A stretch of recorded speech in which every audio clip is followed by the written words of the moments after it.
Labour MP Harriet Harman has suggested MPs who feel vulnerable should be able to work from home. Known as the mother of the House of Commons, Harman made the comments in a bid to protect MPs' personal safety amid growing concerns that threats and intimidation is impacting the members' way of life and the way that they vote. This comes as Lee Anderson stood by his position and refused to apologise again to Sadiq Khan after claiming Islamists have control over the mayor. The panel's still here with me, we have to talk about Harriet Harman. I'm slightly disturbed that since the events of last week, the Speaker of the House, Lindsay Hoyle, and now Harriet Harman, are suggesting that they should change their behaviour inside the House of Commons in order to appease the baying mob of pro-Palestinians outside. Yeah, I mean, as you say, it's pure kowtowing to the mob. Yeah. Just like it is with the protests and the Met Police. And now our sort of political system has been taken over and intimidated by sectarian politics. Yeah.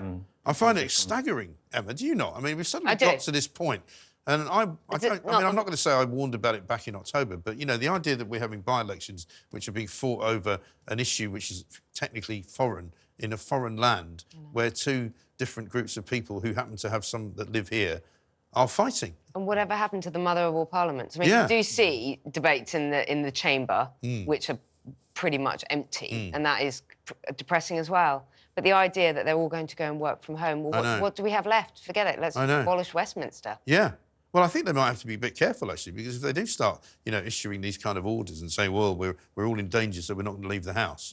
So what are everybody else supposed to do? I mean, some of them have got bodyguards, we understand now. Yeah. Well, they have drivers and personal security and they can get that. But none of the rest of us can. But the rest of us don't, No, it's absolutely appalling that anybody should fear for their life whilst doing their job, and I think that's a big, big issue. The scandal, and it was a scandal about the Just Stop Hoyle last week, and the fiasco that we saw. But bearing in mind, obviously, it was party political based. What the SNP wanted to do was to show up the division in the Labour Party. That was the whole idea of that sort of but this is not because of that, though. This is because of what was happening outside. You know, this was because they were feeling threatened. Things like Annalisa Dodds being sort of followed out of a constituency event last, you know, she Labour chant. Yes, she was Treasury, wasn't she? Yeah, she was. I can't remember what she I don't know why, because she can't add up, but that's not the I was at university with her. Well, there you go. I just can't remember what she does now. But anyway, shadow something. And she was followed and, you know, needed police escort basically home. Right. I mean, that is absolutely just not acceptable. Because this intimidation will eventually lead to something much worse, it seems to me. Well, we've seen it before with David Amos. Right.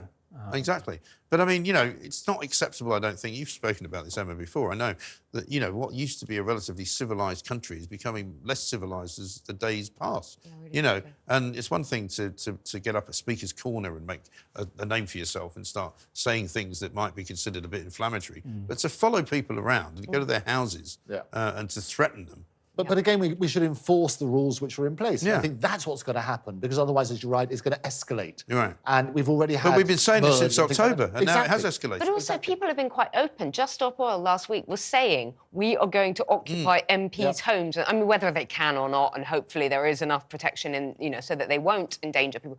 But the idea that you can threaten... But they think that's occupy acceptable. Their home, their families, you know, their children who live in those homes, that they think that... But they're allowed to get away with that, Mike. That's what staggers me. Yeah.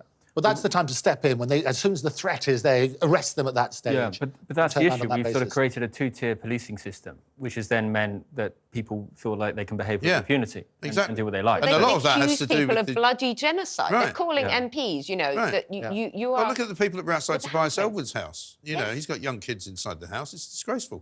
And then, of course, you get the judiciary, who, once you get the characters to court from Just Stop Oil, they then let them go on the grounds that they believe what they're doing is a good thing. Whereas, as you say, if Tommy Robinson shows his face anywhere in public, or a football, you know, football crowd, they're on the pavement, having their, you know, necks having their rights taken away. Yes. Let's talk about Lee Anderson, because he's still managing to make the news pretty much by hour.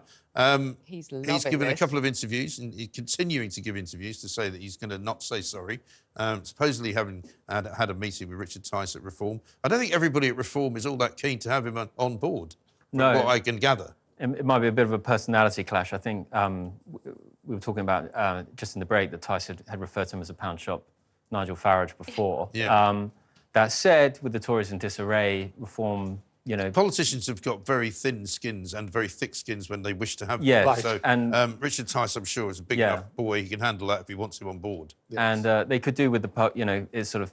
It's not a star signing, but it's sort of probably good publicity for them. There's probably a good audience for it. So, well, he could do that thing which I hate when MPs do it and decide to suddenly be an MP for reform without actually having a by-election. Right. He could do that because that's the first chance they'd have of getting an MP, isn't it? Yes, absolutely. An interesting move, and he's deliberately not apologising. You have to ask why. Yeah. Is that to appeal to certain people within the electorate? Well, I don't. No, I thought actually his statement. Sorry, Mark. I was going to say. I mean, I actually took my hat off to him for not apologising because I'm sick to death of politicians saying things and then saying, "Oh, sorry, I didn't mean Yes. that." Yeah. Which is what we saw Paul Scully do today. Yeah. After saying there's no-go areas, he's now saying he's sorry he said it. Yeah. Well, why'd you say it then? Yeah, exactly. He's not Although sorry. we could have done with Ed Davey apologising, couldn't we, for the actual post office actual scandal?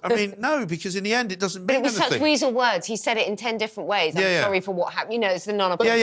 But No, so often it's the case they're sorry they've been found out. They're Right. not sorry for the initial thing. So you're right, a bit of honesty about it. He's not sorry he said it at all. No, but I thought that Lee Anderson's statement was actually quite interesting and quite measured. And he was explaining, he was clarifying what he was trying to say. He acknowledged that his words were clumsy. Yeah. And I think we can all see that what he said was wrong about directly aligning Sadiq Khan with Islamists and with extremism. That was wrong. Yeah. But I think he made a very, very powerful point about what is happening to our capital city, which is what we've been talking about this evening. And when he Those of us clarified, who live and work in this and when he place. clarified what he was talking about, he did. and then he then brought the police into it, he was right about that Yes, because he the was. police have been forced to get rid of some of the advisors they brought in who were from Muslim communities, who it turned out had sort of some very dodgy connections with some extremist groups, and some of them had been filmed shouting from the river to the sea, you know, which they've now more or less decriminalised. Yeah, there was a terrific Saturday when the police, the Metropolitan Police Twitter account was sort of like tweeting out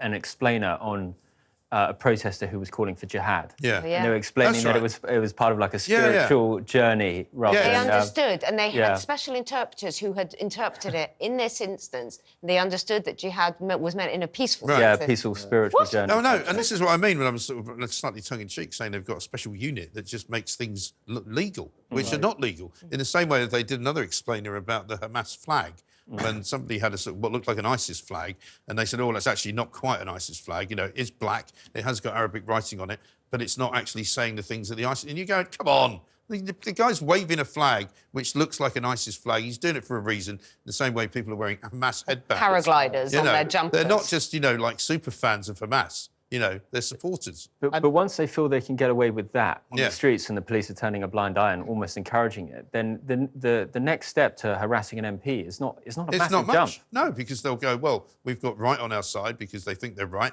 and they can get away with it. So why do you think the popularity of Sadiq is increasing? Because if you look at the polls... I'd like to answer you, but I haven't got time. OK. I'll come back to that.